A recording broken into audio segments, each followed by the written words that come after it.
안녕하십니까. 산업안전을 강의하는 최윤정입니다. 자, 이번 시간은 산업안전기사 파이널 스마트북 계산형 문제에서 기계안전관리 문제부터 풀어보도록 하겠습니다. 자, 네. 우리 프레스에서 안전거리 계산하는 공식은 시험에 잘 나왔습니다. 자, 클러치 맞물린 개수가 5개, 200 SPM이고요. 동력 프레스기 양수기동식 안전장치의 안전거리를 계산하시오라는 문제가 되겠습니다. 자, 양수기동식에서는요, 구분하기 위하여 안전거리를 DM으로 구분합니다. 그죠? 근데 기억하실 때 안전거리 밀리미터는 1.6 곱하기 TM이다 라고 했는데요. TM은 슬라이드가 바닥이죠. 하사점에 도달할 때까지 시간인데요. 밀리세컨드. 다시 말하면 1000분의 1초다 라고 했습니다. 그래서 양수기동식에서 안전거리 밀리미터는 1.6 곱하기 1000분의 1초. 아예 이렇게 기억하라 그랬죠. 요거는 다시 말하면 1.6 곱하기 클러치 개소수분의 1 플러스 2분의 1이고요. 곱하기 매분 행정수죠. SPM분의 6만이다 라고 했습니다. 자, 현재는 200 SPM하고 클러치가 5개다 주어졌으니까 뒤에 공식에 대입하겠습니다. 1.6 곱하기 현재 클러치가 5개니까요. 5분의 1 플러스 2분의 1이고요. 곱하기 200 SPM이다 주어졌으니까 200분의 6만 이렇게 대입하시면 되겠습니다. 예, 계산하니까 336이 나왔습니다. 단위는 밀리미터가 되겠습니다. 하지만 만약에 슬라이드가 하사점에 도달할 때까지의 시간 밀리세컨드가 주어진다면 안전거리 밀리미터는 1.6 곱하기 1000분의 1초다. 요 식에 대입해서 계산하면 된다는 것도 함께 기억하시면 좋겠습니다. 자, 두 번째 나왔습니다. 그죠? 프레스의 광전자식입니다. 방호장치가 설치되어 있습니다. 급정지 시간이 200ms일 때 광전자식 안전장치 안전거리를 계산하시겠습니다. 자, 광전자식에서는요. 안전거리 D 센티미터는 160 곱하기 초다. 그죠?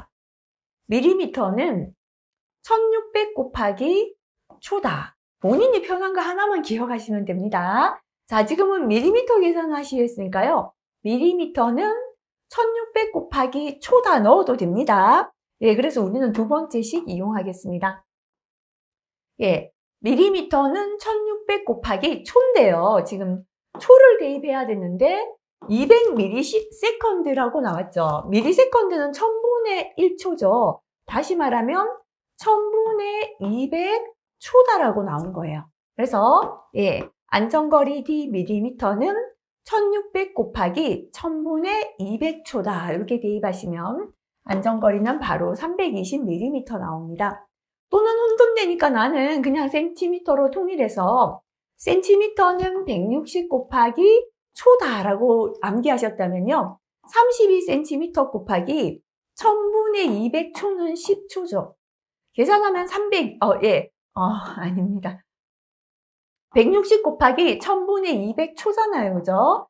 이걸 계산하면 32고요. 현재 단위는 센티미터입니다. 곱하기 10에서 320mm로 바꾸셔도 상관은 없겠습니다. 자, 그래서 밀리세컨드는 1000분의 1초다라는 거 기억하시고요. 자, 그 다음에 1000rpm으로 회전하는 롤러의 앞면 롤러 지름이 50cm인 경우에 앞면 롤러의 표면 속도와 관련 규정에 따른 급정지 거리 센티미터를 계산하시오라고 했습니다. 자, 우리가 원주 속도 또는 회전 속도 V는요. 모든 회전하는 기계의 회전 속도 V는 1000분의 파이 d n이다 라고 했고요. 요 단위는 뭐다? 미터 퍼 미니트다. 주의하라라고 했죠. 그런데 이때 롤러의 직경은 밀리미터를 대입한다 라고 했습니다. 공식에서 밀리미터를 미터로 바꾸기 위하여 1000으로 나눠놨다. 요거 주의하라 라고 말했습니다. 그죠? 자, 그래서 회전 속도 V부터 계산해 보도록 하겠습니다. 1000분의 파이는 계산기에 파이를 눌러주시면 되고요. 문제에서 롤러의 직경이 50cm다라고 했으니까 밀리미터로 바꿀 땐 곱하기 10 하시면 500mm 되겠습니다. 회전수 n이 지금 1000rpm이다 나왔다, 그죠? 그래서 회전수 n은 1000이 되겠습니다. 요거를 계산하니까 여기 나와 있습니다. 1570.80이고요. 현재 단위는 미터 퍼 미니트이다. 항상 단위 주의하라. 필기부터 강조드렸습니다. 자, 그러면 표면 속도는 계산했고요. 규정에 따른 급정지 거리입니다. 롤러의 급정지 거리 계산하는 공식이 되겠습니다. 속도가 30 미만, 속도가 느릴 때는요. 앞면 롤러 원주죠. 원주는 파이디잖아요. 그죠? 파이디 곱하기 3분의 1이다 라고 했습니다. 30 이상 속도가 빠를 때는요. 원주의 파이디 곱하기 2.5분의 1이다 라고 했습니다. 근데 현재는 속도가 얼마냐면 V가 1570.80이죠. 속도가 30 이상에 해당되잖아요. 그죠? 30 이상일 때는 파이디 곱하기 2.5분의 1이니까요. 파이 곱하기 현재 직경이 급정지, 여기 지금 급정지 거리는 센티미터잖아요. 지름이 50cm니까 굳이 밀리미터 바꿀 필요 없죠. 그죠? 그대로 50을 대입했습니다. 곱하기 2.5분의 1 하니까 급정지 거리가 62.83이고요. 단위는 센티미터가 되겠습니다. 자, 그 다음 넘어가겠습니다. 4번 문제입니다. 롤러기 급정지 장치의 급정지 거리를 계산하는 공식을 나타내었는데요. 괄호를 채우시오라고 했습니다. 좀 전에 했습니다. 표면 속도의 단위는 미터 퍼 미니트가 됩니다. 속도가 30 미만일 때는 앞면 롤러 원주에, 다시 말하면 파이디의 뭐다? 3분의 1 이내이다. 30 이상일 때는 원주에, 그죠? 파이디 곱하기 2.5분의 1 이내이다. 요거 기억하시면 되겠습니다. 5번 문제 넘어갑니다. 안전율이 5인 와이로프의 절단 하중이 2000kg일 경우에 와이로프에 사용할 수 있는 최대 하중의 값을 계산하시오라고 했습니다. 자, 우리가 와이로프에서 안전율은요, 안전한 값분의 위험한 값의 비율이다 라고 했죠. 그죠? 그래서 최대 사용 하중분의 파괴 하중, 또는 안전 하중분의 파단 하중, 정격 하중분의 파단 하중, 극한 하중, 하중 단위가 동일하고요. 아래에는 사용해서 안전한 값, 위에는 사용하면 위험 값이 올라가면 안전율 공식이 된다 그랬습니다. 자, 그럼 지금 문제에서 주어진 건 절단 하중이죠. 위험한 값입니다. 사용할 수 있는 최대 하중, 안전한 값입니다. 그래서 지금 주어진 두 값을 가지고 안전율의 공식을 만들면 최대 사용 하중분의 절단 하중이 되겠습니다. 근데 문제에서 지금 계산하라는 건 안전율이 아니라 최대 사용 하중을 계산하라는 거죠. 그죠? 1분의 안전율이니까요. 대교학성끼리 이렇게 곱하면 서로 똑같죠. 1 곱하기 절단 하중이니까 절단 하중은 안전율 곱하기 최대 사용 하중이 됩니다. 자, 그러면 최대 사용 하중은 하면요. 곱해졌는 안전율을 넘어가면 밑으로 내려가면 되죠. 그죠? 안전율 분의 절단 하중이다라는 공식이 나왔습니다. 자, 그러면 문제에서 안전율은 5다라고 했습니다. 절단 하중이 2000kg이다 라고 했죠. 계산하니까 400이고요. 단위는 킬로그램 단위가 되겠습니다. 문제에서 주어진 단위 그대로 따라가면 되겠습니다. 6번 넘어가겠습니다. 와이로프에 980kg의 중량을 걸어서 90도 각도로 들어올릴 때 와이로프 한 가닥에 걸리는 하중을 계산하시오라고 했습니다. 자, 이렇게 980kg이고요. 자, 줄거리를 해서 이렇게 들어올린다라고 생각하고 공식 기억하겠습니다. 현재는 980 물체 무게 W를 두 줄이 나누어 들고 있는데요. 한 줄에 걸리는 하중은 무게를 반으로 나누어 가진다 그랬죠. 그죠? 그래서 2분의 W 나누기 하시고요. 이쪽 줄도 위로 들고 이쪽 줄도 위로 드니까 각도도 반씩 나누어 가집니다. 그죠? 그래서 이 각도를 세타라고 한다면 2분의 세타, 각도도 반씩 나누는데요. 들어올리는 관계가 코사인이다. 앞에 코사인 붙이자 그랬습니다. 이게 공식이었습니다. 그죠? 그럼 현재는요. 2분의 물체 무게는 980kg입니다. 나누기. 일단 각도부터 나누라 그랬죠. 그죠? 들어올리는 각도가 90도고요. 앞에 코사인을 붙여주자. 요 식이 나오겠죠. 반드시 본인의 계산기 사용해 보시기 바랍니다. 692.96이고요. 주어진 문제의 단위를 그대로 따라 적어주시면 되겠습니다. 네, 잘못 나누고 있습니다. 죄송합니다. 자, 그 다음 넘어가겠습니다. 네. 7번 문제 풀어보겠습니다. 와이로프에 1200kg의 중량을 걸어서 108도 각도로 들어올리고 있습니다. 와이로프의 파단 하중이 42.8kN일 때 물음에 답하시오라고 했습니다. 자, 와이로프의 안전율을 계산하시오라고 했고요. 와이로프 안전율이 사용 조건을 만족하는지 여부를 판단하고 이유를 설명하시오라고 했습니다. 자, 일단은 지금 주어진 조건은요, 1200kg이에요. 1200kg 중에, 화물의 무게이고요. 이거를 108도 각도로 들어 올립니다. 그죠? 자, 그러면 한 가닥에 걸리는 하중이 얼마인가 우리 한번 계산해 볼게요. 주어진 값을 이용해서요. 한 가닥에 걸리는 하중은, 물체 무게를 2로 나누라 그랬죠. 2분의 1200입니다. 그죠? 나누기. 각도도 반으로 나누자라고 했죠. 108을 나누고요. 앞에 코사인을 붙이자라고 했습니다. 자, 이렇게 계산한 값이 1020.78kg이 나왔습니다. 그죠? 자, 그러면 우리가 안전율을 계산하시오라고 했는데요. 안전율은 안전한 값분의 위험한 값인데 우리가 한 가닥에 걸리는 최대 사용 하중을 지금 계산했고요. 한 가닥에 걸리는 파단 하중이 요거다 주어졌습니다. 근데 여기서 파단 하중은 두 줄의 하중 아닙니까? 라고 질문 많이 하신대요. 반 나눠야 되는 거 아닙니까? 하시는데요. 항상 파단 하중이다, 최대 하중이다를 주어질 때는 와이로프 한 가닥을 기준으로 주어집니다. 그래서 요거 주어진 값도 한 가닥의 값이다라고 생각하시면 됩니다. 자, 그래서 안전율은요. 그러면 주어진 값 중에 안전율은 두 가지 값을 가지고 공식을 만들어야 됩니다. 그죠? 하중 값은 동일하고요. 자, 안전한 값은 지금 현재 사용하고 있는 사용하중 또는 최대 사용하중이고요. 위험한 값은 문제에서 주어진 파단 하중이 되겠습니다. 자, 지금 계산한 사용하중은 1020.78kg이다. 우리가 지금 계산했습니다. 문제에서 주어진 파단 하중은요. 42.8kg이 아니라 kN이다라고 했습니다. 자, 1kg은 9.8N이고요. 1kN은 1000N이에요.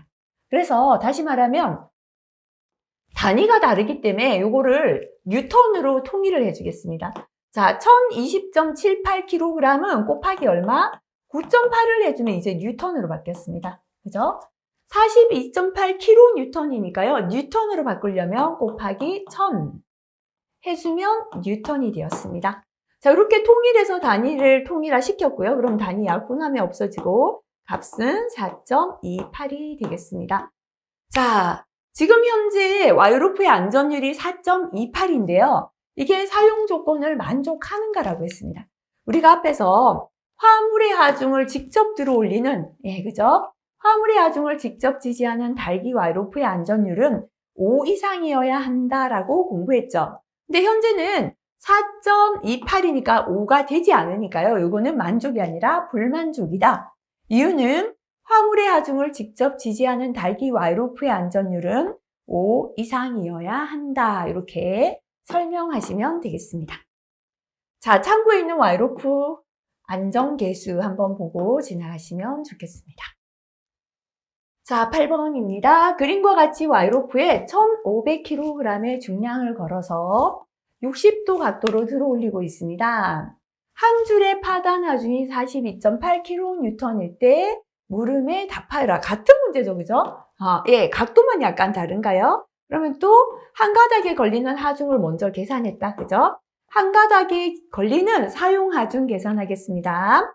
자, 1500을 두 줄이 들어올리니까요. 2분의 1500이다, 그죠? 나누기 하시고 각도도 반씩 나누니까요. 2분의 60 하시고 코사인 붙여주자라고 했습니다. 이렇게 해서 계산한 현재 사용하는 최대 하중은 866.03kg 나왔습니다. 자, 그럼 안전율의 공식을 생각하면요. 지금 사용하는 하중분의 문제에서 주어진 위험 하중, 파단 하중 이렇게 식을 세우면 되겠죠. 현재 사용 하중은 계산한 값이 866.03kg인데요. 문제에서 주어진 파단 하중은 42.8kN이니까 뉴턴으로 단위를 통일하자. 앞에서도 그랬죠, 그죠? 그래서 866.03에는 뭐를 곱해야 뉴턴 됩니까? 9.8 곱해서 뉴턴으로 만들었습니다. 42.8kN은 뭐를 곱해야 뉴턴 됩니까? 1000을 곱하면 뉴턴이 된다. 그죠? 이제 뉴턴 단위는 약분되고요. 계산하면 안전율은 5.04가 나옵니다. 자, 이거는 만족합니까? 만족하지 못합니까? 5가 넘었으니까 만족이다. 그죠? 만족이고요. 이유는 화물의 하중을 직접 지지하는 달기와 아이로프 안전율은 5 이상이어야 한다. 자, 그러면 5라면 만족합니까? 안 합니까? 만족이죠. 5 이상에는요, 5가 포함되죠. 5, 6, 7, 8이 들어간다고 보시면 되겠죠. 그죠? 5보다 큰 값, 5를 포함한 5보다 큰 값입니다. 자, 이번에는 전기 화학설비 안전관리의 계산 문제 출제된 거 한번 풀어보겠습니다. 1번입니다. 전기 용접 작업을 하던 작업자가 300V 회로를 물에 젖은 손으로 접촉하여 사망했다라고 나왔습니다. 이때 인체에 흐른 전류와 통전 시간을 계산하시오라고 했고요. 단 인체 저항은 1000ohm이다라고 주어졌습니다. 자, 인체에 흐른 전류를 계산하라 했습니다. 그죠? 그럼 우리가 전류를 계산하는 공식은 두 가지입니다. V는 I 곱하기 R이다. 그죠? 여기서 I는요, R분의 V다. 그러려면 전류를 구하려면 저항하고 전압을 알아야겠습니다. 근데 요 식을 이용하려니까요. 네, 그죠? 지금은 현재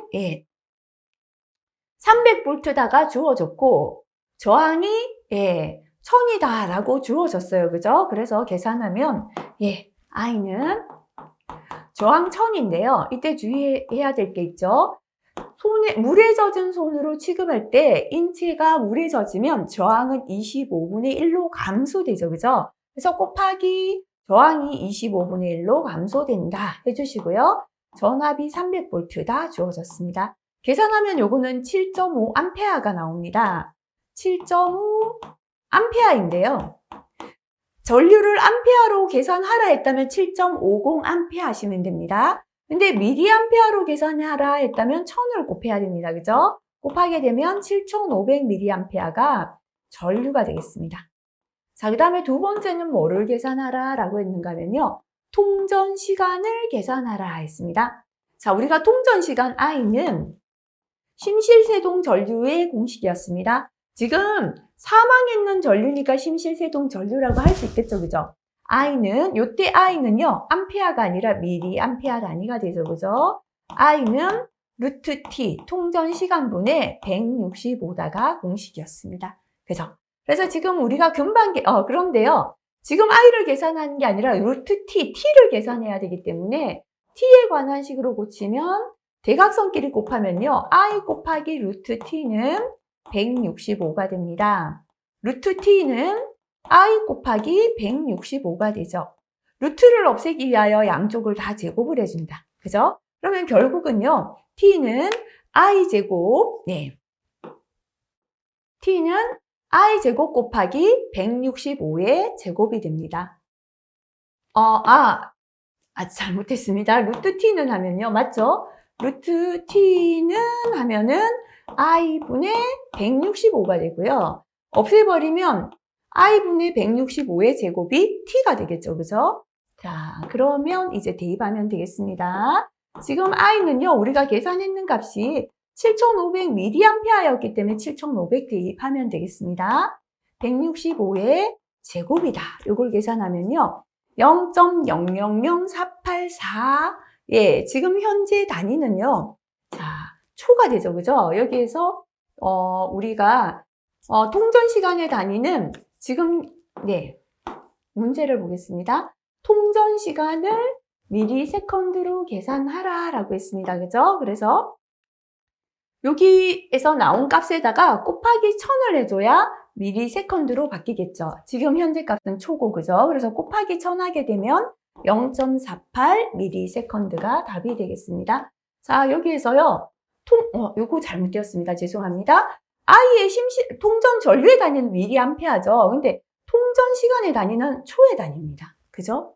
초의 단위인데, 문제에서 지금 미리세컨드로 계산하라 라고 했기 때문에 계산했는 초죠. 요거는 초를 곱하기 1000을 해서 미리세컨드로 바꿔준 것입니다. 그래서 요거 죄송하지만요. 여기에 나와 있는 통전 시간의 단위를 초의 단위로 수정하도록 하겠습니다. 자, 그리고 주의하셔야 되는 거, 아까 손이 물에 젖었을 때 저항은 25분의 1로 감소된다라는 거 주의하시면 되겠습니다. 2번 문제 넘어가겠습니다. 통전 시간은 1초이고요. 인체의 전기 저항은 500ohm일 경우에 달지의 관계식을 이용하여 심실세동을 일으키는 에너지를 계산하라 라고 했습니다. 자, 전기 에너지 공식이죠. 그죠? Q는 I 제곱 RT가 되겠습니다. 자, 여기에서 I는요, 심실세동 전류이기 때문에 심실세동 전류는 우리가 루트 T분의 165 미리암페어였잖아요. 그죠? 미리암페어였습니다. 요거의 제곱 곱하기 RT가 되겠죠. 자, 그러면 루트 T인데요. 통전 시간이 지금 1초다라고 했으니까 루트 1분의 165고요. 미리암페어로 고쳐주려면 곱하기 10의 마이너스 3승이죠. 요거의 제곱 곱하기 전기 저항이 500ohm이죠. 곱하기 통전 시간 1이 됩니다. 계산하면 13.61이고요. 에너지 단위 줄이 되겠습니다. 3번 문제, 화학 파트의 문제 있네요. 공기 중에 아세틸렌이 현재 공기 중에는 70% 존재합니다. 클로로벤젠 30% 존재하고 있습니다.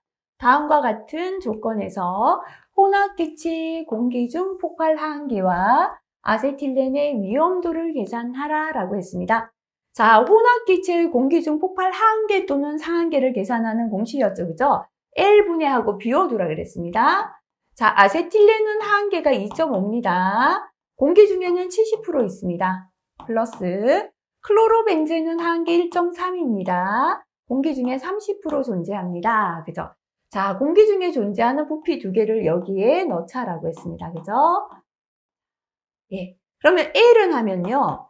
2.5분의 70 플러스 1.3분의 30분의 70 플러스 30이니까 100이 되겠죠. 요거 계산하시면 하한계가 되겠습니다. 그죠? 나오는 값에요. 단위는 주어진 하한계의 단위, 볼륨, 퍼센트 붙여주시면 되겠습니다. 자, 그 다음에 우리가 위험도다라는 건, 폭발 하한계 분해, 그죠? 위험도는 폭발, 하한계 분해, 폭발 상한계 마이너스 하한계가 공식이었습니다. 그죠? 자, 그래서 아세틸렌은요, 하한계가 2.5입니다. 분해, 상한계 81 마이너스 2.5 하시면 됩니다. 밑에도 단위가 볼륨 퍼센트, 분모, 분자 단위가 동일하게 볼륨 퍼센트니까 단위는 약분되죠. 그래서 위험도는 단위가 없다라고 했습니다. 그죠? 그래서 단위 붙이시면 안 됩니다. 계산하니까요. 혼합기체 폭발 하한계는 1.96 볼륨 퍼센트 나오고 아세톤 위험도는 31.4가 나왔는데요. 그럼 여기 0을 붙여서 소수 둘째 자리까지 나타내시오 했다면 31.40으로 적어주시면 되겠습니다. 한 문제 지나갔습니다. 4번 넘어가겠습니다. 부탄의 화학 양론식을 적고 연소에 필요한 최소 산소 농도의 값을 계산하라. 부탄의 폭발 하한계는 1.9다라고 줬습니다. 자, 부탄은요, C4H10이다 주어졌죠. 자, 이게 화학 양론식은 연소식인데요. 우리가 연소된다라는 건 산소 O2랑 만나는 거죠. 그 결과 CO2, 이산화탄소가 생기고 H2O, 물이 생깁니다. 자, 그럼 우리가 반응 전의 원소 개수를 생각해 보면요. C4H10 속에 탄소는 4개, 수소는 10개 들었죠. O2 속에 산소가 2개 있습니다. 그럼 반응 후에도 보면요. CO2라는 건 C가 하나인데 1이 생략된 거죠. 현재는 탄소가 하나, 산소가 2개 있습니다. H2O 속에는 수소가 2개, 산소가 1개 있습니다. 반응 전후의 원소의 개수는 사라질 수 없죠. 동일하게 맞춰볼게요. 자, 탄소를 4개 넣었는데 하나밖에 없으니까요. 앞에 4를 적어볼게요. 4CO2라는 건 CO2 전체가 4개가 생기는 거니까요. 탄소도 4배 해주면 4개가 되고 산소도 4배 해주면 8개가 되겠습니다. 그죠? 이제 탄소 4개는 맞췄습니다. 그럼 수소를 10개 넣었는데요. 현재 2개밖에 없으니까 H2O 5분자가 생긴 거겠죠. 그죠? 자, 그럼 수소를 5배 하면 10개 되죠. 산소를 5개 하면 5개 된다. 그죠? 자, 수소 10개도 이제 맞췄습니다. 산소만 맞추면 되겠습니다. 반응 후에 산소가 8하고 5를 더하면 13이에요. 그죠? 그 말은 반응 전에도 13이 들어갔다라고 할 수 있겠죠. 그래서 지금 2개니까요. 6.5를 곱해주면 2 곱하기 6.5는 13으로 개수가 같겠죠. 자, 이렇게 되면 이제 이게 양론식이 완성된 겁니다. 그죠? 1은 적어도 되고 생략해도 상관없습니다. C4H10 플러스 6.5O2는 4CO2 플러스 5H2O이다. 이렇게 양론식 적으시면 되겠습니다. 자, 그 다음에는요, 연소에 필요한 최소 산소 농도를 계산하시오라고 했습니다. 우리 공식이 있었죠, 그죠? 최소 산소 농도, MOC 농도는 폭발 하한계죠. 하한계 곱하기 연료의 몰수 분의 산소의 몰수다. 이게 공식이었습니다. 자, 그럼 일단 하한계는 문제에서 1.9다라고 주어졌습니다. 그죠? 요 연소식에서 연료는 뭐냐면요. 부탄가스가 연료죠. 그죠? 앞에 있는 숫자가 몰수입니다. 부탄가스는 1몰이죠. 연료의 몰수는 1이고요. 이때 산소의 몰수는 6.5죠. 그죠? 그래서 6.5 요거 곱하시면 되겠습니다. 계산하니까 12.35고요. 단위는 하한계 단위를 따라서 볼륨 %라고 적어주시면 되겠습니다. 자, 그 다음에 이제 마지막 건설인데요. 건설 1번 문제. 건설업의 산업안전보건관리비를 계상하시오라는 문제입니다. 자, 요율을 줬기 때문에 편하다, 그죠? 건축공사입니다. 요율인데요. 계산 기준은 2.28%로 계산하라라고 했습니다. 기초액을 4325000원이다 라고 줬고요. 낙찰률은 75%이다 라고 줬지만 이제 산업안전보건관리비 계산에서 낙찰률은 무시해도 되게 규정 변경되었죠. 재료비가 25억 원, 광급 재료비 3억 원, 직접 노무비가 10억 원이고 관리비인데요. 10억 원이다라고 주어졌습니다. 자, 그럼 우리가 산업안전보건관리비 계상 한번 생각해 볼게요. 대상액. 우리가 대상액이라는 건 재료비 플러스 직접 노무비죠. 요 대상액이 5억 원 미만, 아예 작거나 50억 원 이상 큰 공사일 때는요. 대상액에 곱하기 주어진 비율만 해주면 되겠습니다. 자, 그런데 어중간한 공사다 그랬죠? 5억 원 이상 50억 원 미만. 이 중간 공사는 이것저것 다 들어오는데 자칫 잘못하면 이 대상액이 적어서 안전관리비 부족할 수 있기 때문에 산업안전보건관리비는 대상액 곱하기 비율에다 기초액을 더해서 계산한다라고 했습니다. 자, 그러면 지금은요, 문제에서 광급 재료비가 주어졌습니다. 요 광급 재료비가 주어졌을 때는요, 일단은 광급 재료비를 포함해서 계산을 해보겠습니다. 자, 대상액은 25억 원 플러스, 대상액은요, 지금, 재료비 25억 원 있죠? 25억 원 플러스, 광급 재료비 3억 원 플러스, 직접 노무비 15억 원을 하면요, 38억 원이 대상액이 되겠죠, 그죠? 자, 대상액이 38억 원인 거는 5억 원 이상 50억 원 미만이니까요. 대상액 곱하기 비율의 기초액을 더해서 계산하면 되겠습니다. 자, 그래서 계산한 값을 보겠습니다. 현재는 그죠? 25억 원 더하기 3억 원 더하기 10억 원 곱하기 문제에서 2.28%가 요율이다라고 했으니까요. 퍼센트를 떼면 나누기 100하면 0.028이 됩니다. 플러스 4325000 문제에서 준 기초액을 더하니까요. 계산이 이렇게 되었습니다. 자, 이번에는 광급 재료비를 포함하지 않고 계산하겠습니다. 계산액은요. 광급 재료비 3억 원만 제외하면 되겠죠. 그죠? 25억 원 더하기 10억 원 하니까 35억 원이 됩니다. 역시나 대상액이 5억 원 이상 50억 원 미만이니까요. 산업안전보건관리비는 대상액 곱하기 비율에다가 주어진 기초액을 더해주면 되겠습니다. 현재는 대상액이 25억 원 더하기 10억 원, 광급 재료비 제외했습니다. 곱하기 요율은 동일하게 0.028, 2.28% 했고요. 주어진 기초액 더해서 계산하니까 자, 이렇게 계산이 되어졌습니다. 자, 광급 재료비를 포함하지 않은 금액의 1.2배죠. 그죠? 곱하기 1.2를 하니까 이렇게 주어졌죠. 자, 이렇게 광급 재료비가 주어질 때는요. 광급 재료비를 포함했는 금액하고 광급 재료비를 포함하지 않은 금액하고 포함하지 않은 금액의 1.2배죠. 그죠?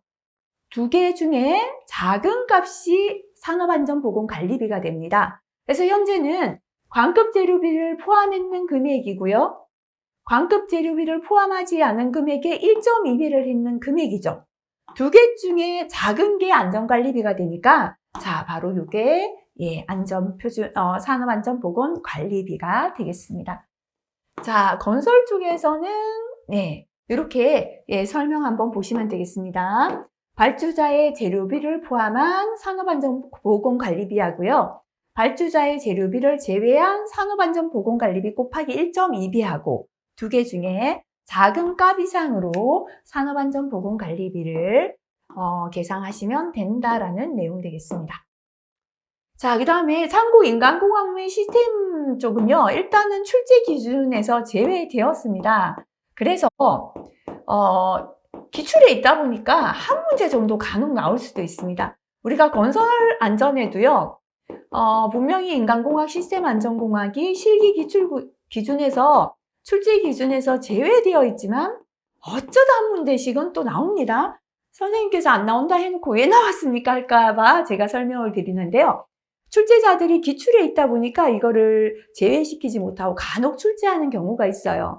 하지만 그런 경우를 대비해서 이거 한 과목을 다 공부하는 것보다는 타 과목 위주로 공부하시는 게 좋다라는 뜻입니다. 물론 충실하게 공부하셔서 나는 어쩌다 나올 수 있는 한 문제도 놓치기 싫다 하시면 또 인간공학 쪽 계산 문제도 풀어보시는 게 좋을 것 같습니다. 자, 이번 시간 여기까지 하겠습니다. 크게 계산 문제의 비중은 별로 없다 보셔도 되겠죠. 출제된 문제 위주로 정리를 잘 해주시면 될 것 같습니다. 수고하셨습니다.